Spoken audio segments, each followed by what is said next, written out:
उसमें लिखा है कि calculate the amount of work done in carrying 8 coulomb charge from 150 volt to 200 volt. ठीक है, मतलब आपको दिया क्या है कि आपको यहाँ पे दो पोटेंशियल दिया है। ठीक, मान लीजिए दो पॉइंट है, एक पॉइंट ए है, एक पॉइंट क्या है, बी है। ठीक है, तो 150 वोल्ट से 200 वोल्ट के बीच जो चार्ज कैरी कर रहा है, 8 कूलम को चार्ज कैरी कराना है। ठीक है, तो ऐसे मान लीजिए कि कोई चार्ज क्यू है जो 8 कूलम है, तो इस 8 कूलम को ए टू बी ले जाने पे कितना हमको वर्क डन करना पड़ेगा।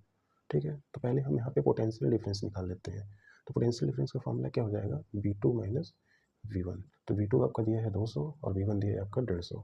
तो अब इसको सॉल्व करेंगे तो यहाँ पे 50 वोल्ट, तो V की वैल्यू कितना आ गई, 50 वोल्ट।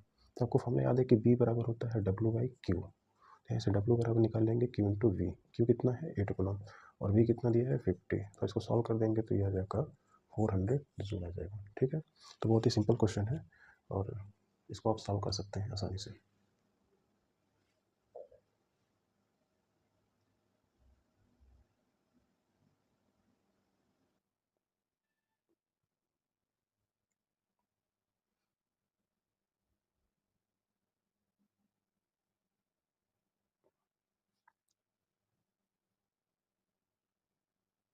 तो नेक्स्ट क्वेश्चन हम देखेंगे कि यहाँ पे दिया है कि how much energy is given to each coulomb of a charge passing through a 10 volt battery. ठीक, तो यहाँ पे आपको एनर्जी पूछा होगा कि कितना एनर्जी आपको देना होगा एक कूलम चार्ज को 10 वोल्ट बैटरी से पास कराने के लिए। ठीक है, तो बेसिकली मतलब आपको यहाँ पे एनर्जी मतलब ई की वैल्यू को आप डब्ल्यू की वैल्यू को आप रिप्लेस कर देंगे ई से।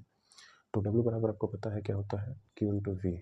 क्यू मतलब ईच कूलम, मतलब 1 कूलम दिया है और वी कितना दिया है, 10 वोल्ट। तो यहाँ पे आपका आंसर आ जाएगा 10 जूल। तो एनर्जी की वैल्यू यहाँ पे आ जाएगी कितना, 10 जूल। तो 10 जूल एनर्जी आप देंगे चार्ज को तो वो 10 वोल्ट बैटरी से पास हो जाएगा। ठीक है, तो नेक्स्ट क्वेश्चन आइए हम लोग करते हैं। नेक्स्ट क्वेश्चन मैं ऐसे सिंपल दे रहा हूँ। ठीक, जैसे मान लीजिए कि दो पॉइंट है, एक पॉइंट ए है और दूसरा पॉइंट क्या है, बी। ठीक, तो बी पॉइंट का जो पोटेंशियल दिया है वो उनको दिया है आपका 80 जूल दिया हुआ है। ठीक है, अब हम कर कह रहे हैं कि ए से एक चार्ज है जिसका वैल्यू दिया है 5 कूलम।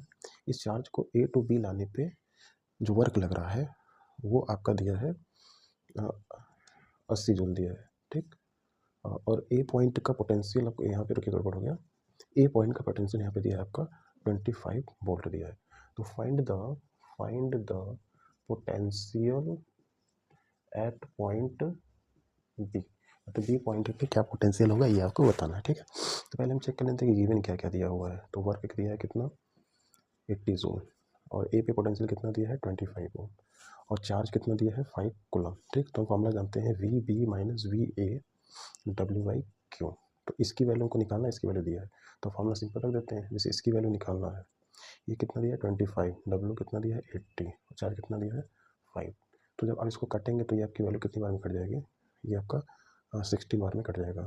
ठीक है, तो यहाँ से V की वैल्यू आ जाएगी 16 प्लस 25। अब इसको ऐड कर दीजिए तो ये 11 हो जाएगा, और ये 3 और एक 4, 41 वोल्ट।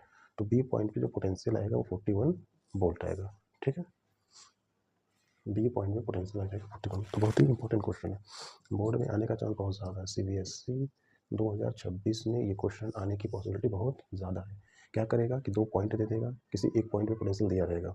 ठीक, और किसी एक पॉइंट से चार्ज को लेकर जाएगा दूसरे पॉइंट पे, तो उसका वर्क दिया रहेगा और उसका हमको दूसरे पॉइंट का पोटेंशियल बोल देगा। ठीक है, तो इसको करने का सिंपल तरीका वही है कि आपको फॉर्मूला याद होना चाहिए।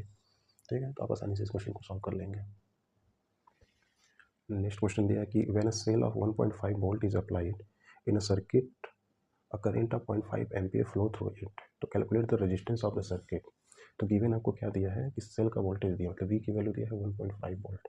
ठीक है, और करंट दिया है 0.5। तो ओम्स लॉ का जो इक्वेशन आता है बी बराबर आई आर से आप क्या निकाल सकते हैं, रेजिस्टेंस।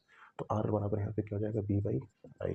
वी की वैल्यू दिया है 1.5, करंट दिया है 0.5, पॉइंट से पॉइंट को काटा तो 15/5 आया। इसको सॉल्व किए तो ये कितना आ जाएगा, 3 ओम। तो इसका आंसर क्या आ जाएगा, 3 ओम आ जाएगा। नेक्स्ट क्वेश्चन आप लोग इसको उतारिए, नेक्स्ट क्वेश्चन मैं भी लिख रहा हूँ। ठीक है, तो जैसे यहाँ पे मान लीजिए वी की वैल्यू दी है 220 वोल्ट। ठीक, और आर की वैल्यू मान लीजिए आपको दे दिया 1200 ओम। तो बताइए आई की वैल्यू क्या होगा। तो वी बराबर होता है आई आर, तो आई बराबर यहाँ पे क्या हो जाएगा, वी बाई आर। तो वी की वैल्यू कितना दिया है, 220, और आर की वैल्यू कितना दिया है, 1200। इसको सॉल्व करिए कितना आएगा, सॉल्व करके बताइए। तो अब इसको सॉल्व करेंगे तो इसका वैल्यू आएगा 0.183 एम्पियर के आसपास इसकी वैल्यू आ जाएगी। ठीक है, ऐसे बहुत सारे क्वेश्चन है, मतलब v बराबर आई आर में है क्या, आपको v है, आई है और आर है, तो तीन में से कोई दो वैल्यू दिया रहेगा और तीसरा आपको निकालना पड़ेगा। कभी आई आर देकर v पूछ सकता है, v और आई देकर आर पूछ सकता है, ठीक, और आर और v देकर आई पूछ सकता है। ठीक है, तो इतना आपको करिए। ये क्वेश्चन देख सकते हैं, बहुत इंपॉर्टेंट है।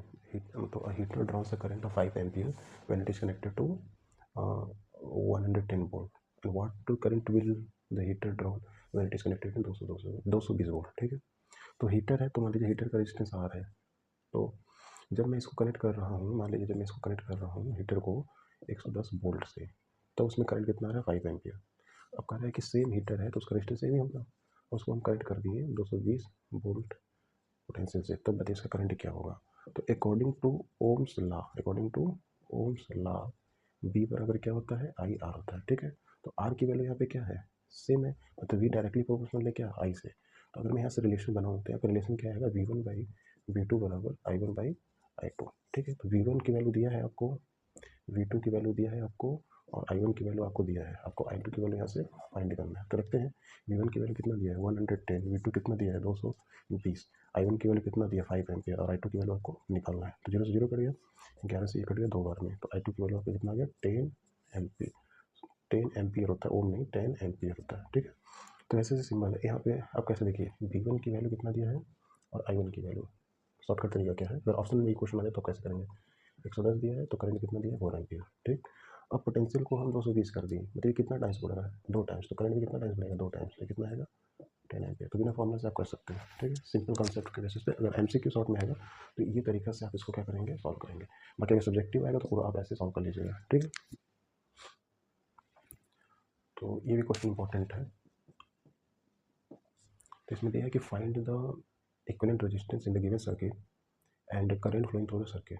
ठीक है, मतलब जो सर्किट दिया है उसमें इक्विवेलेंट रेजिस्टेंस निकालना है और सर्किट के अंदर कितना करंट फ्लो होगा ये आपको निकालना है। ठीक है, तो इक्विवेलेंट रेजिस्टेंस निकालने के लिए पहले हमको पहचानना पड़ेगा कि कैसा है। तो मान लीजिए कि यहाँ से करंट आई फ्लो कर रहा है, ये करंट आई यहाँ भी होगा, ये करंट यहाँ होगा।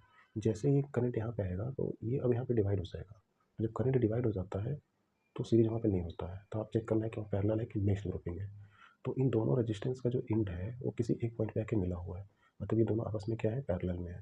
तो इक्विवेलेंट निकालने के लिए आप पैरेलल वाला फॉर्मूला लगा सकते हैं। तो 1 बाई आर पी बराबर क्या हो जाएगा, 1 by R one plus 1 by R two. यहाँ पे वैल्यू रखेंगे 1 बाई 3 प्लस 1 बाई 6। अब इसका एलसीएम लेंगे तो 6 आएगा, तो इसको काटेंगे 2 बार में, इसको काटेंगे 1, 3 बटा 6 आ जाएगा, तो 1 बाई 2 आ जाएगा। मतलब यहाँ से आर इक्विवेलेंट की वैल्यू आपका कितना गया, 2 ओम हो गया। ठीक, ओम्स लॉ के अकॉर्डिंग वी बराबर क्या होता है, आई आर। तो आई बराबर क्या होगा, वी बटा आर। वी कितना दिया सर्किट का, 4.5 दिया, और आर की वैल्यू कितना निकालना है, 2 निकालना है। ठीक है, अब देखिए इसको सॉल्व कैसे करेंगे, क्या मैं इसको 4 प्लस 0.5 लिख सकता हूँ, बिल्कुल लिख सकता हूँ। अब 4 का आधा 2 हो गया, और 0.5 का आधा कितना हो जाएगा बताइए, 0.25 हो जाएगा। अब इसको ऐड कर दीजिए तो 2.25 एम्पियर क्या आएगा, इसमें करंट आया। ठीक है, तो इक्विवेलेंट रेजिस्टेंस कितना आ गया, 2 ओम, और करंट कितना आ गया 2.25 एम्पियर। ठीक है, तो मिलते हैं अब नेक्स्ट वीडियो में। ठीक।